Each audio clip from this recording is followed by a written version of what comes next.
park's mysterious whistle, an animal adventure.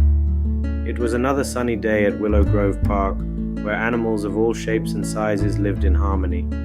Each one had a unique personality, making their small community lively and full of surprises. First, there was Benny the bunny, always bouncing with energy and full of curiosity. Benny loved hopping around, discovering new things, and sharing his finds with his friends. Next was Clara the cat, graceful and clever, who could spot the tiniest detail with her sharp eyes. She was known for her wit and her knack for solving puzzles. Then there was Max the mole, quiet but incredibly wise. Max had a knack for digging deep, both literally and figuratively. Lastly, the ever-jovial Sammy the squirrel rounded out the group. Sammy loved to climb and was always full of ideas, even if they didn't always work out as planned. The friends spent their days exploring the park, playing games, and sharing snacks under the shade of the great oak tree.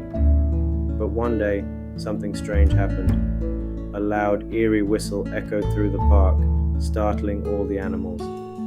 The sound seemed to come from nowhere and everywhere at once. Benny's ears perked up. "Did you hear that?"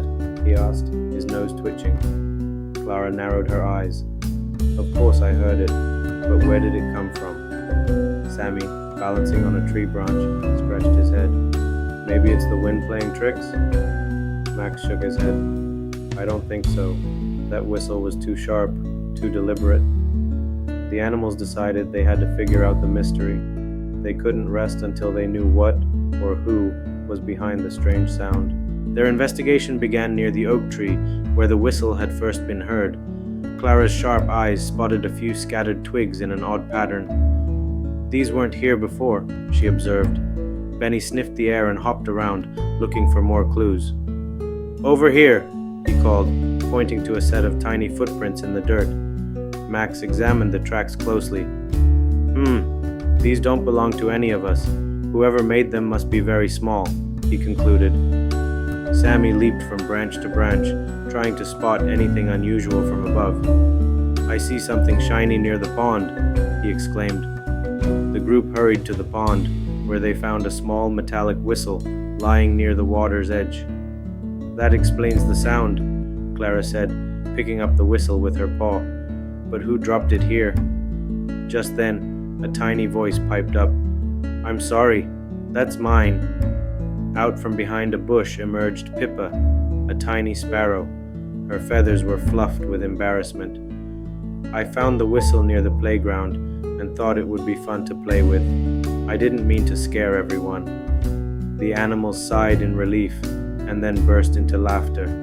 Benny hopped up and down. "Well, Pippa, you certainly gave us an adventure," Clara smiled.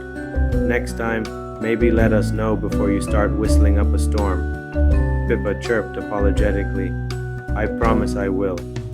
The friends gathered back under the oak tree, proud of how they had solved the mystery together. Max spoke up. "This just goes to show that when we combine our talents and work as a team, we can solve anything." The animals all nodded in agreement. As the sun set over Willow Grove Park, the group celebrated their friendship, knowing that no mystery was too big or too small for them to solve together.